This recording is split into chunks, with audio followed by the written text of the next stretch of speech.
Alright, mga kababayan, mga kaibigan, mga katokis, mga kapots. Kamusta po kayong lahat? And once again, welcome po dito sa ating mumunting channel, Simply Tokis Vlog. Tayo po ay magbibigay lang ng maiksing komento, opinion at reaksyon sa mga mainit na usaping pangpolitika sa ating bansa.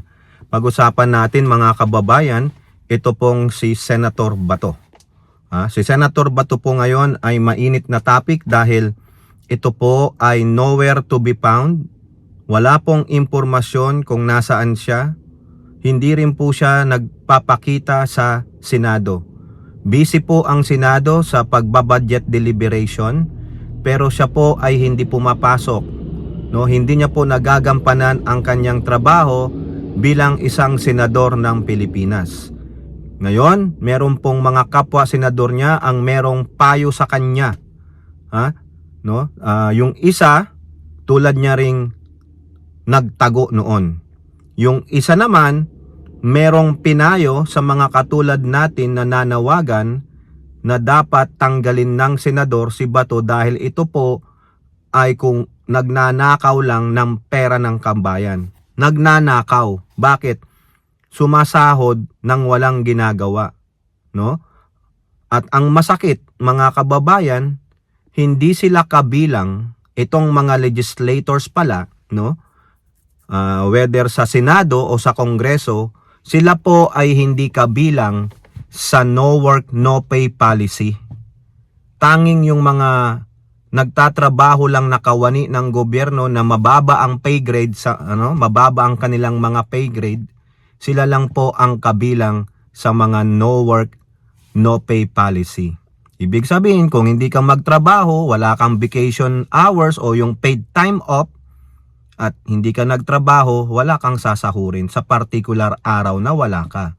So, napaka-privilege po nitong mga mambabatas na ito. Napaka-spoiled brat.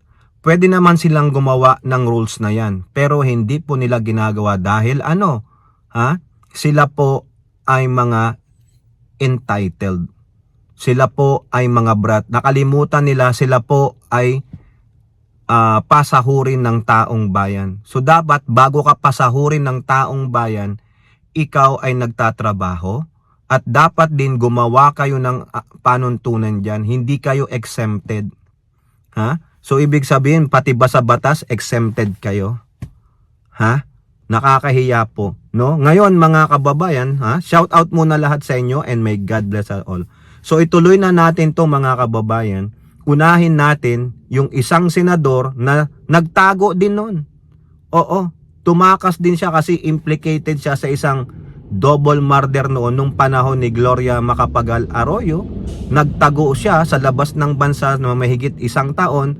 Saka lang siya bumalik nang ang korte ay nag-decide na hindi dapat siya kasuhan. Ayan pong tinutukoy natin ay walang iba kundi ang kasalukuyang Senate Pro Tempore na si Senator Ping Lacson. Meron po siyang isang payo kay Senator Bato de la Rosa.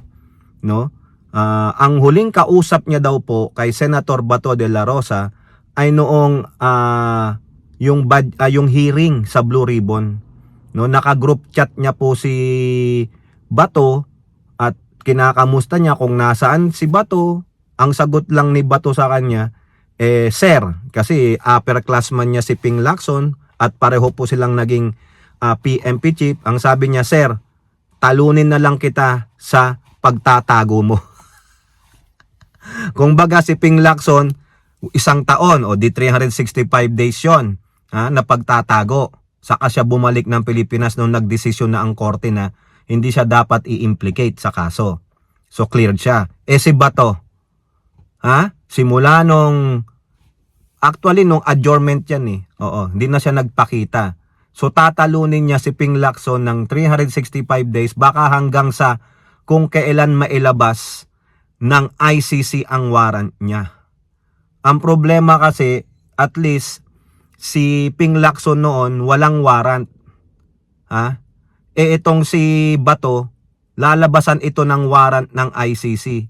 Yan po yung definitive answer ni Assistant Counsel to the Victims of E.J. Kennedy Digong na si Attorney Cristina Conti. For sure, on the top of the food chain na pwedeng labasan kaagad ng warrant ay si Bato. Siya ang number 1, followed by Bongo. Ha? So, maaari niya tama naman siya, pwede niyang malagpasan ang pagtatago. Yung ginawa ni Ping Lacson, galingan. Ang sabi nga ni Ping Lacson, galingan mo. Walang iyang payo.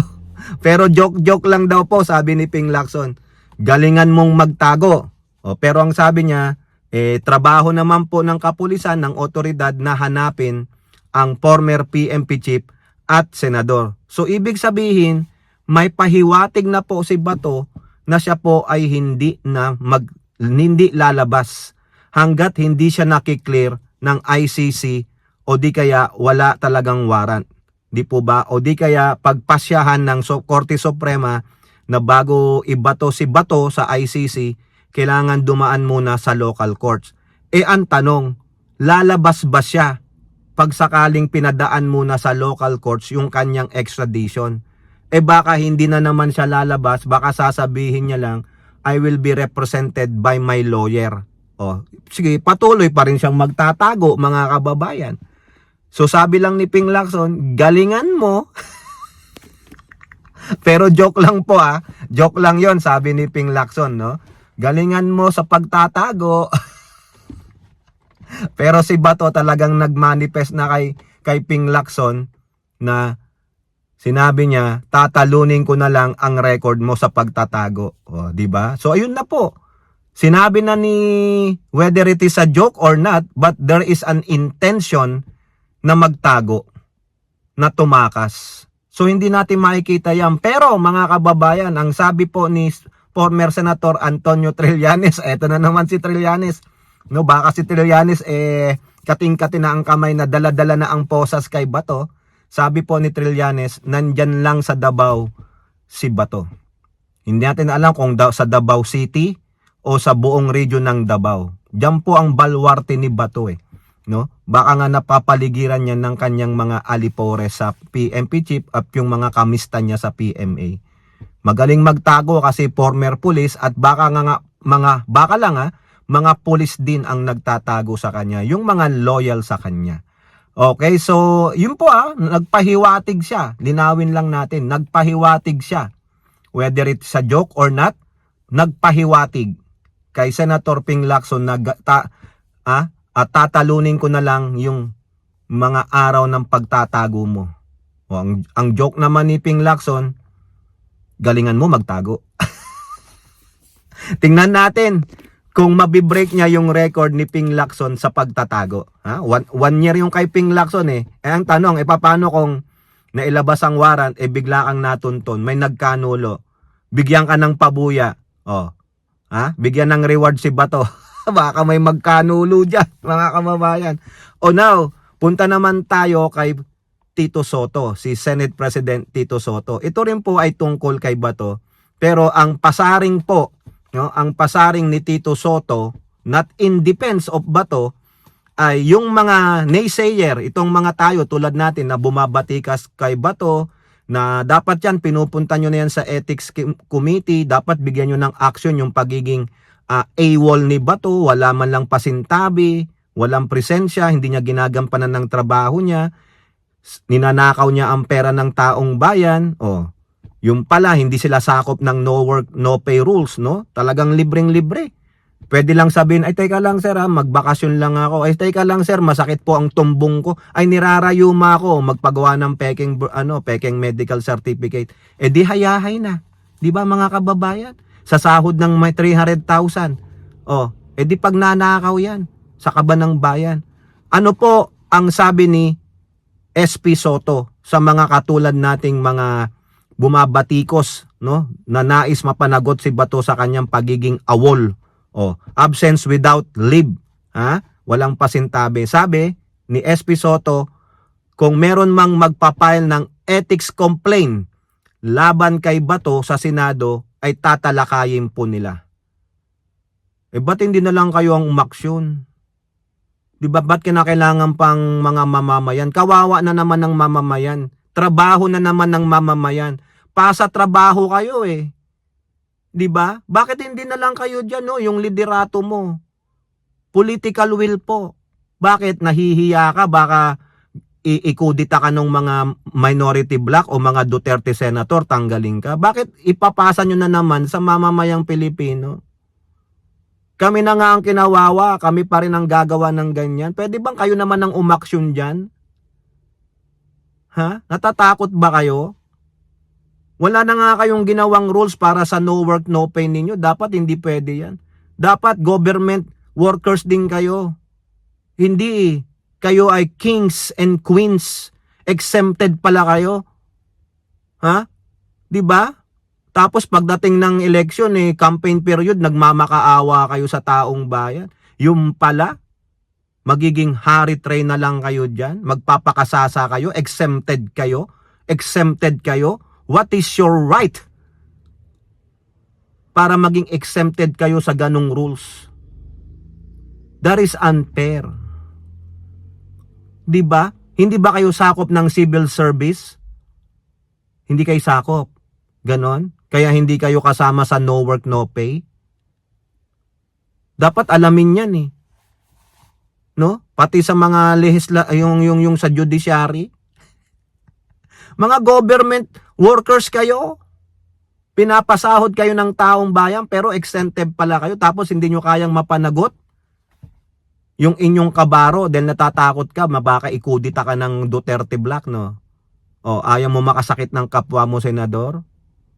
Taong bayan pa ulit ang pakikulusin ninyo. Paano kung ang taong bayan mag-decide, tanggalin lahat kayong senador, tanggalin ng Senado? Pwede ba yon? Ha? Di ba? Para kayong ipasa na lang natin sa kanila ang burden. Wag tayo. Kakaya mga kababayan, di pala kaya. In-advise mo pa kami na kami ang mag-file ng complaint. O mag-file na po kayo ng complaint. Oy, Makabayan Black, mga Dilawan, Kakampings, mag-file na kayo. Ha? Yung mga pulahan dyan, mag-file na kayo ng complaint kay Bato. Pag hindi pa yan nagpakita ng end of the week, talagang dapat matanggal na yan mga kababayan. No, ang sabi po naman ni former Senator Trillanes, pag wala pa rin si Bato, ayaw tanggalin ng mga kapwa niya senador, baka pwede na silang gumawa ng resolution sa 2028. Ha? Kasi another round of election yan, kasama ang 12 dyan. Meron tao dyan na mag-i-end ng term. Yung nanalo ng 2022, mag-i-end ng term yan. O, pwede na pong isama dyan si Bato, tanggalin siya, kaya instead of 12, 13 ang iboto nyo. Pero dapat yan, magkaroon ng resolusyon ng Senado. Ang galawan ng Senado, mukhang duwag eh. Walang balls eh. Dahil takot, makudita, dahil takot matanggal bilang Senate President. Okay, kayo po, ano pong inyong masasabi? Comment down below and don't forget to like and share. Hope to see you in our next videos. Bye-bye. God bless.